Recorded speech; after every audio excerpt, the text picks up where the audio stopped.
मुझे गिरफ्तार किया जाना चाहिए अगर मैंने कोई बात भड़काने की है। और जो कुरान को जलाने का काम करते हैं वो भड़काने का काम नहीं। हम तो अपने बच्चों को कंट्रोल में रखने का काम करते हैं। अगर हम जैसे लोगों को गिरफ्तार कर लिया जाए और हम जैसे लोग अगर हमारे बच्चे हमारे कंट्रोल से बाहर हो जाएं तो इनको जवाब देना मुश्किल हो जाएगा। तो उलमा की हुकूमत को चाहिए कि उलमा की ख़ास तौर से तवज्जो दें, क्योंकि हमारे उलमा हमारे दानिश्वर हजरात जो हैं अपने बच्चों को कंट्रोल में रखते हैं और उनको ख़ास डायरेक्शन ये दी गई है कि किसी भी हालत में कानून का लिहाज रखना है, कानून अपने हाथ में नहीं लेना है।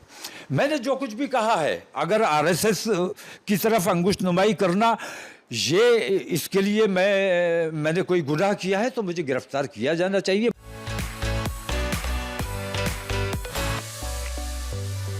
बजरंग दल आतंकवादी संगठन है, आतंक फैलाने का काम कर रहा है।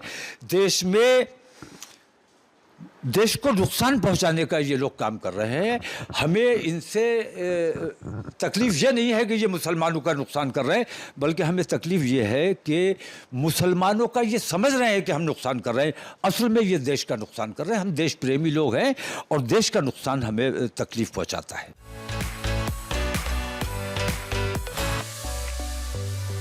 कौन कब्जा करके बैठे हैं? कौन कब्जा करके बैठे हैं? कब्जा करना जो चाहते हैं वो अपने कंट्रोल में लेना चाहते हैं।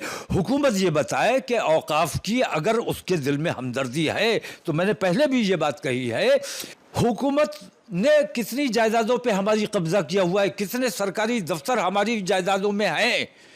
अगर हुकूमत को ज़रा सी भी औकाफ से हमदर्दी है तो इन तमाम जायदादों को पहले उन्हें रिलीज़ कराना चाहिए, वफ़ के हवाले करना चाहिए।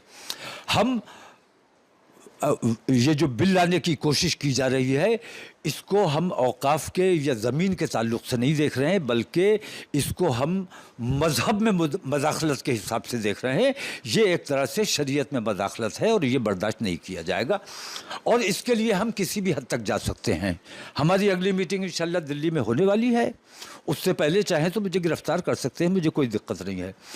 अगली मीटिंग दिल्ली में होगी और हुकूमत ये समझ ले कि हम अपने लोगों को कंट्रोल में रखते हैं, हर तकलीफ हर जुल्म ज़्यादती बर्दाश्त कर रहे हैं। आपने अपने बच्चों को ये ट्रेनिंग दी कि मुसलमान लड़की लेकर आओ, तुम्हें 2 लाख रुपया दिया जाएगा, तुम्हें नौकरी दी जाएगी, तुम्हें कारोबार कराया जाएगा, मकान दिया। आपने सुना है? ये नहीं सुना है?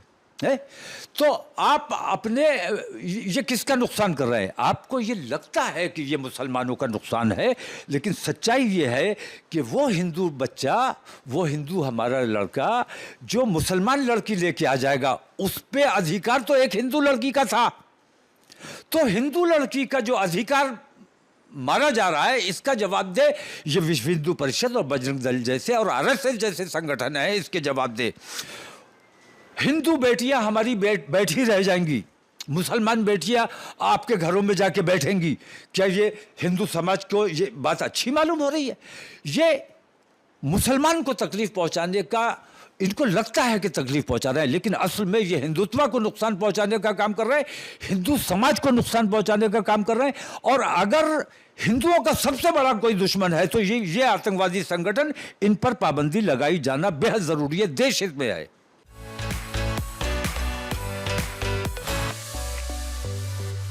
नहीं, इसमें कोई शक नहीं है। जहाँ नाजायज़ कब्ज़े हैं, नुज़ूल पर बिल्डिंगें बनाई हुई हैं, तो ख़ास तौर से जो मुसलमानों को निशाना बना के जो बात की जाती है वो तकलीफ़ की बात होती है। लेकिन ये जो नुज़ूल की ज़मीनें हैं, ये मैंने भी कब्ज़ा की हुई है, दूसरे लोगों ने भी कब्ज़ा की हुई है, तो जो सबके लिए है हम उसका समर्थन कर रहे हैं, उनके साथ खड़े हैं। हमें सरकार की जायदाद है, सरकार को मिलनी चाहिए। नुज़ूल की जो जायदाद है और जिन पर कब्ज़े किए हुए हैं, वो चाहे मैंने किए हैं या किसी और ने किए हैं, वो सरकार को वो जायदाद मिलनी चाहिए। और हमारी जो जायदाद है सरकार के कब्ज़े में है, माननीय योगी जी को इस तरफ भी तवज्जो देनी चाहिए कि हमारी उन जायदादों को की तरफ भी तवज्जो दें और वो औकाफ के हवाले करने का काम करेंगे तो बेहतर होगा।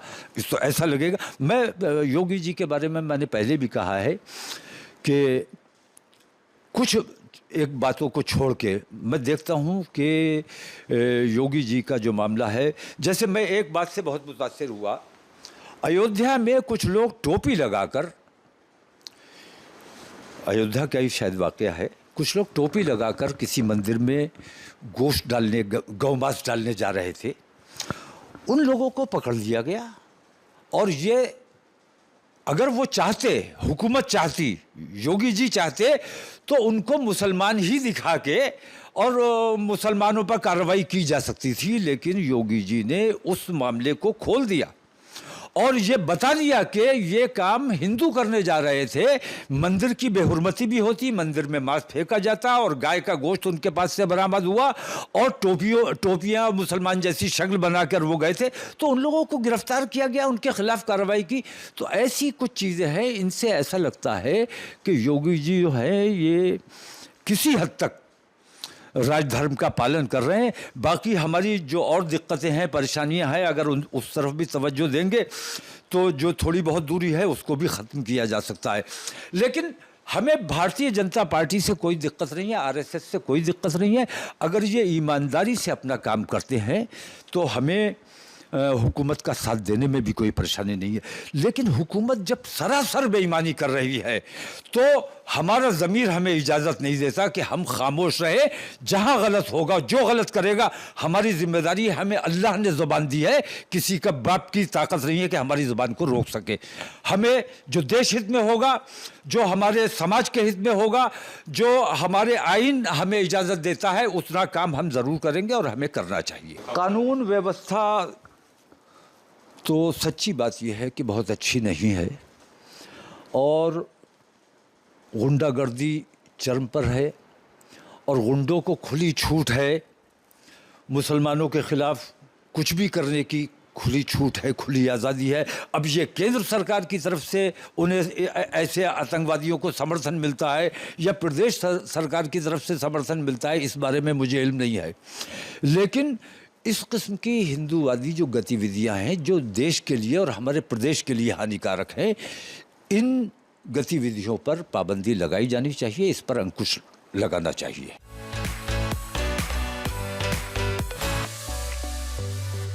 नहीं, मैंने ये देखा कि कोलकाता में जो हुआ, भारतीय जनता पार्टी की अगर वहाँ हुकूमत होती तो जैसे मुद्दा बनाया गया, पूरी दुनिया में उसके खिलाफ मुहिम चलाई गई, वो ना हुआ होता। ममता जी की सरकार को गिराने की कोशिश, उनको बदनाम करने की कोशिश और वहाँ राष्ट्रपति शासन लगाने की कोशिश, मैं ये समझता हूँ। क्योंकि जो कोलकाता में हुआ, उस जैसी घटनाएं पूरे हिंदुस्तान में, तकरीबन पूरे हिंदुस्तान में मुसलसल हो रही हैं, रोज़ाना हो रही हैं। आपने देखा होगा उत्तराखंड में एक नर्स के साथ कितना भयानक हुआ, तो सरकार अंधी हो गई थी, उसको, सरकार को वो नर्स नजर नहीं आई, वो डॉक्टर नजर आई। उस डॉक्टर के साथ जो हुआ बहुत बुरा हुआ और उसके अपराधियों को सजा मिलनी चाहिए, बल्कि फांसी होनी चाहिए। लेकिन इस नर्स के साथ जो हुआ, क्या वो इसलिए कि वो मुसलमान है इसलिए उस पर कोई कार्रवाई नहीं होनी चाहिए? उसके मुजरिमों को भी फांसी की सज़ा होनी चाहिए, उसके मुजरिमों को भी गिरफ्तार किया जाना चाहिए। लेकिन सरकार लिपापोती में लगी हुई, छुपाने की कोशिश करी। और इस किस्म के वाक़यात उत्तर प्रदेश हो, उत्तराखंड हो या हिंदुस्तान के दीगर सूबे हो, मैं देख रहा हूँ कि रोज़ाना इस किस्म के वाक़यात हो रहे हैं और इसमें कोई कमी नहीं आ रही। और इसके लिए भारतीय जनता पार्टी और ये हिंदूवादी जो संगठन है, जो अफरा तफरी का माहौल बनाए हुए हैं, कितने भारतीय जनता पार्टी से मुताल्लिक़ लोग हमारी बहन बेटियों की बेइज्जती करने के आरोपी सिद्ध हो चुके हैं और उन पर कार्रवाइयाँ नहीं होती, उन पर बुलडोज़र नहीं चलाए जाते हैं। तो ये एक तरफा जो कार्रवाई है, ये अन्याय जो हो रहा है, इस अन्याय के ख़िलाफ़ हम दिल्ली में मीटिंग करने जा रहे हैं। और हम 15 करोड़ हैं, 20 करोड़ हैं या 25 करोड़ हैं, हमें नहीं पता। लेकिन हम 1% भी अगर निकल के आएंगे, हमने आज तक रोक के रखा है, लेकिन अब हमें ये लगता है कि हुकूमत हमारी खामोशी को, हमारी अमन पसंदी को, हमारी बुज़दिली समझ रही है। तो हमें हुकूमत को ये बताना है कि हम बुज़दिल नहीं है, हम सड़कों पर किसी भी हालत में कानून को अपने हाथ में नहीं लिया जाएगा, मुजाहरा किया जाएगा, हुकूमत के खिलाफ एहतजाज किया जाएगा। और हम अगर 1% भी निकल कर आ गए तो आपको जवाब देना मुश्किल हो जाएगा।